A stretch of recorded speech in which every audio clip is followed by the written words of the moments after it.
The piece you're looking at is from the backside, if I can use that term, of a large burl I was given recently. And I think it turned out beautifully. It's Manitoba maple. It's got this beautiful red streak in it coming all the way through. Kept on some of the bark. Looks very good. But I have to tell you, this is one of the most difficult turnings I ever did. And if I had known how difficult it was going to be, I'm not sure I wouldn't have just used this wood for something else. But I got through it. It was not easy. And now I hope you'll stick around and see just what I went through to get it looking like this. If you caught the video that I did a couple of weeks ago where I chopped up a large burl into some thick slices, you might remember that I cut this piece off of that burl. Now, it's got, I think, some nice figure in it in a few places, but in the center here, it's only about 3/16 of an inch thick. Now, if I was Phil Anderson, I'd probably figure out a way to just stick this on the lathe and turn it as it is. But I'm not Phil Anderson. I don't know how he does some of the things he does. So I'm trying to figure out what to do with this. I think I'm going to take it over to the bandsaw. Since this is so thin, I'm not going to use it for anything anyway. I'll cut this apart here and then see what I can do with this thicker piece here. It's a little over 2 inches thick, so hopefully I can get something out of this. Maybe run it through the drum sander to straighten up these surfaces and then take it from there. So I'll start off at the bandsaw.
Well, after many passes through the drum sander, this is not looking too bad. I actually got a little spider here crawled out of one of these crevices, so who knows what else might be in there. Now, this side, you can probably see, is very rotten. So I'll be getting rid of that somehow. I may just take a screwdriver and dig it out. Yeah, it's going to come out of there. I probably will just cut this off. Then I'm going to take a Sandoflex. I've only got one, it's 80 grit, and I'll sand this up to see what I can do with it. The bark over here, there's one spot at least that's a little bit loose, like it's going to fall off. So I'm going to put some CA glue in there, see if I can hold it together, find out what the Sandoflex will do to this. And let's see what happens with that. Now, where'd that little guy go? I'll be back. Well, I cut that off on the bandsaw, then I ran it through the jointer, clean this up a little bit. There's a slot there, cut from the chainsaw. I'm going to leave that for a little character, and also I don't want to take any more wood off now than I have to. Now I'm going to take the Sandoflex, sand up this bark in here, clean it up a little bit. I'm going to get my air shield on to protect my lungs, move the camera in here so you can see better, and I'll be right back.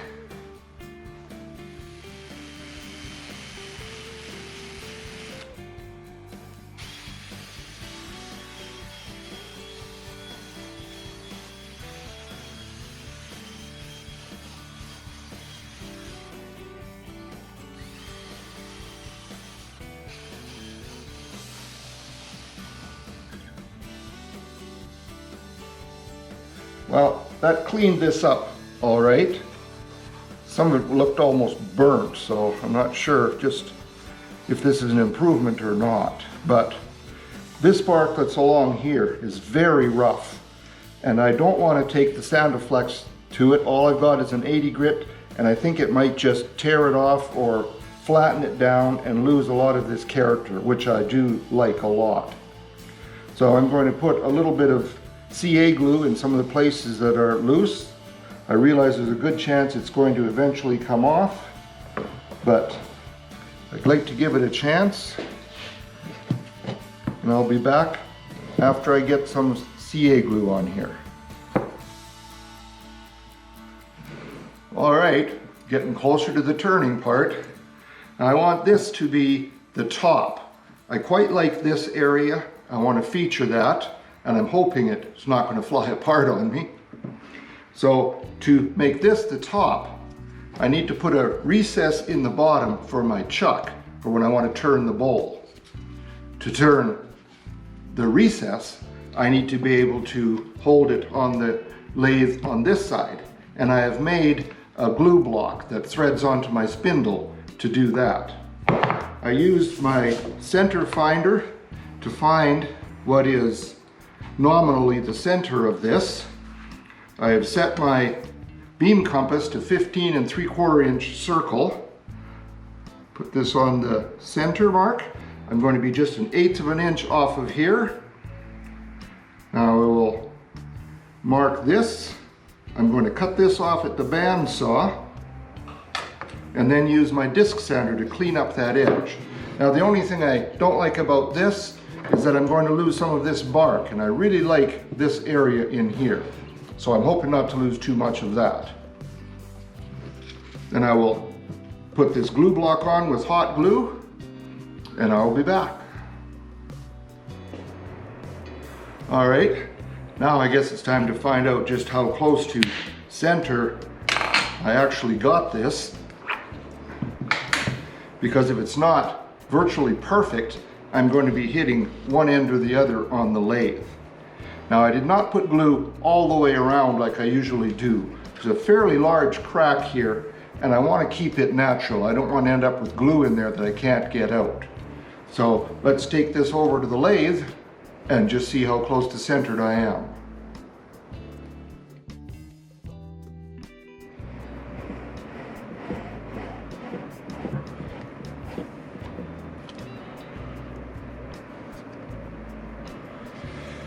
Well, that's pretty close down there. Slightly more there, but that's all right. Now, this is at 250 RPM. I'll stand out of the way. Let's see what happens.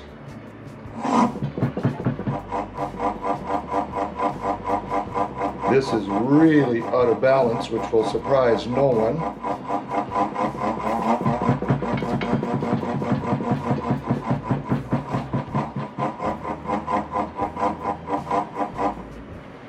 Even just taking up to 300 RPM, it's really off balance, but I should be able to put the recess in here in spite of that.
That should be just fine. I'm thinking I might want to go just a little bit deeper because this ring is just barely inside there. And I'm not sure I trust all of this wood to be strong enough. So I'll take that a little deeper, then I'll be back. My comfort range for turning is generally between 1000 and 2000 RPM. So having this turning at 250 RPM is bordering on painful.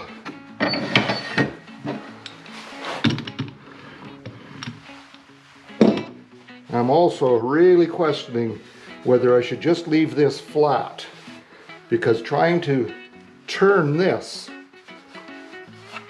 when it's this far out of balance is almost certainly going to be disastrous. I'd really like to preserve this bark on this side, and because it's bark, it's so much lighter than the wood down here, which is also more than 1.5 inches thick compared to less than 1/4 of an inch thick up here. Decisions. Well, in anticipation of this surviving the ride, I'm going to put my recess in here for the logo coin and sand this in here.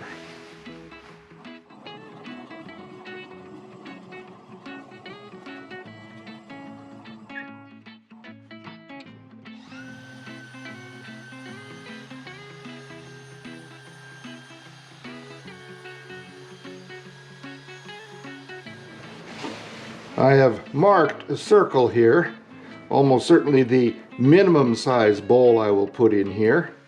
But the first thing I need to do is start turning here, taking this down, get some of the mass out of here so that hopefully it can get some speed up, although I don't think I'll ever reach great speeds with this. But at 250 RPM, this is going to take a long while. So I won't subject you to watching much of this at all, and I'll be back in a while.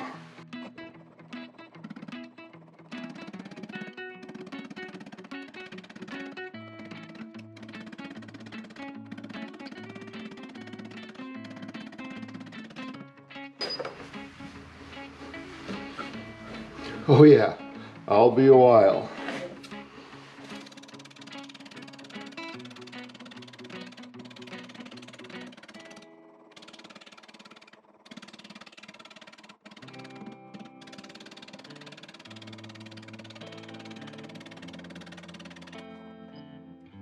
Well, I changed to my 1/2 inch bowl gouge. It's a little bit heavier, but it's certainly not making much difference as far as bouncing. I've managed to increase the speed to 270 RPM. Ooh, that's a big change. And I know this will sound like I'm bragging, but this has only taken me an hour. So I'll be back again after another couple hours probably. Well, I'm up to 300 RPM now. Just screaming along. I've got this to 3/8 of an inch thick now, or just under, and I don't want to go any thinner or I am going to lose at least this part of the bark. I'd like to keep some of it on there if I can. And I'm going to continue going straight in here for a little while. I tried turning the speed up to 500 RPM just to see what was going to happen, and it doesn't seem to be any rougher than it was at 300. Now before this gets too thin and starts to really vibrate, I'm going to try doing a little bit of shear cutting on here to clean that up.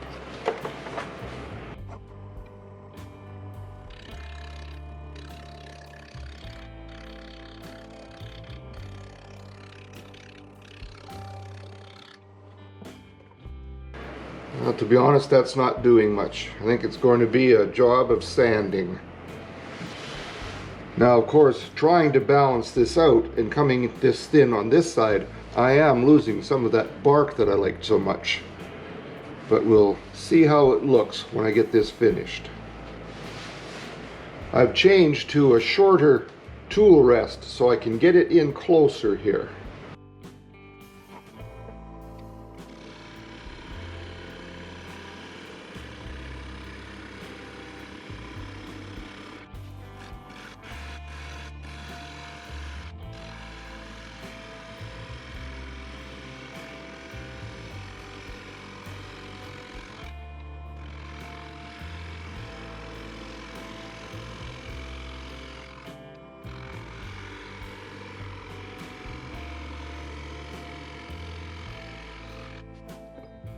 One thing I'm trying to be very conscious of is that I do not have the tool rest coming out here to lean my hand on.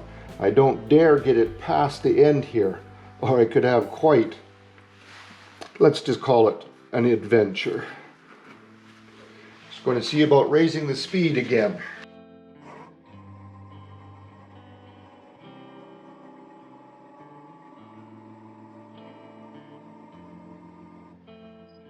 $750 seems to be actually a little smoother, so I'll try turning at that.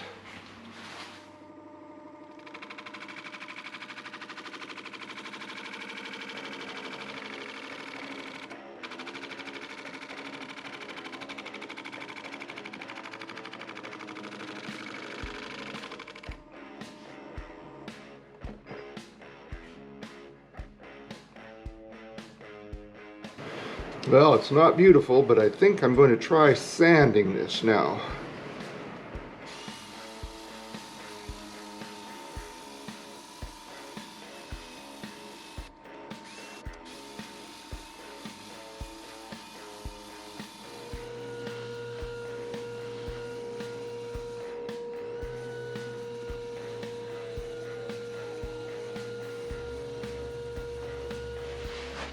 All right. I sanded it just up to 240 grit here, and I think that's going to be as far as I'm going to take it. That's looking pretty good. I'm not looking for perfection. I'm going to be surprised if I can get a decent cut on here anyway, but to try to do that, I'm going to turn this up to 1000 RPM, and if it doesn't fly into a million pieces, I might just be able to get a cut on there. Here goes.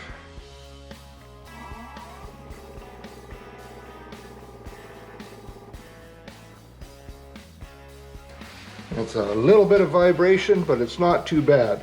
So I'm going to turn it at 1000 RPM, and I'll use my 3/8 inch bowl gouge.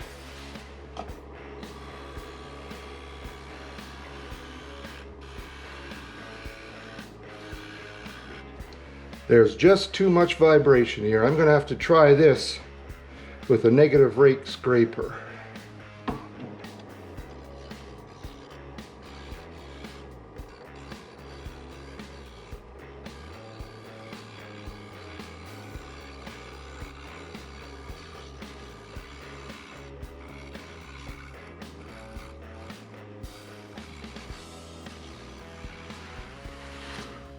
That is a lot better, far from perfect, but sanding should clean this up now.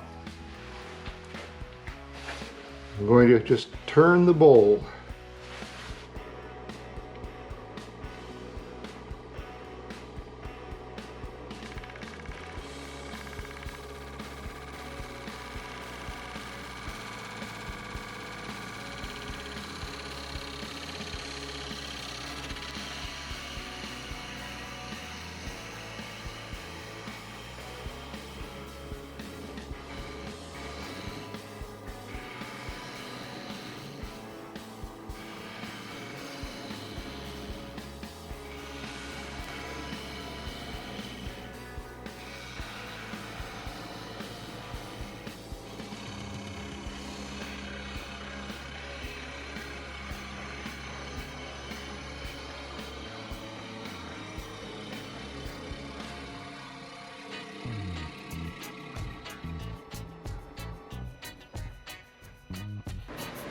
I poured a bit of CA glue down in this gap here, which goes all the way through to the back. So I'm hoping that's going to hold this together. Guess we'll see. Just about to where I'm finished on the side of the bowl here. I hope we make it all the way there.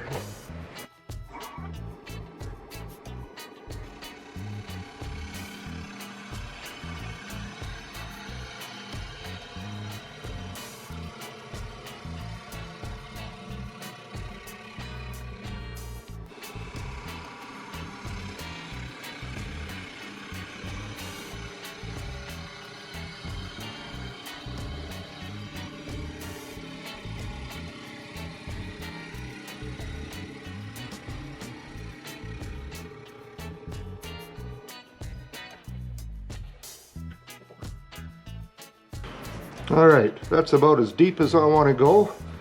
Now it's just time to do some sanding. Well, I'm fairly pleased with how this turned out. Got all the marks sanded off nicely. And I'm hoping that this Howard feed and wax that I'm about to use is going to give it a bit of a glow and maybe make these colors pop. And to do that, I have this special tool, piece of shop towel. I'll just put some feed and wax. See, I'll just put some in this bowl, spread around. And then when I do the bark, I have an acid brush, and I will use it from this little container here. Let's see what this does. Oh yes. It is making that red pop very nicely. I think this is going to look good.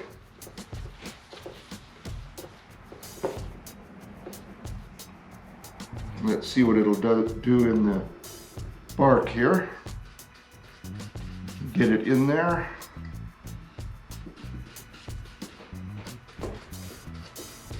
Yes, it's going to darken up the bark like I hoped it would. I think this is going to look pretty good. I want to thank you for joining me. I hope you enjoyed this. If you did, please click the like button. Let me know I'm doing something right. Share it if you think it's worth sharing. And if you haven't subscribed before, I hope you'll consider doing that. It helps my channel out a lot. So thank you for stopping in. I hope you'll come back next time. Between now and then, have a great day in your own shop and be safe. Take care of yourself now. Bye-bye.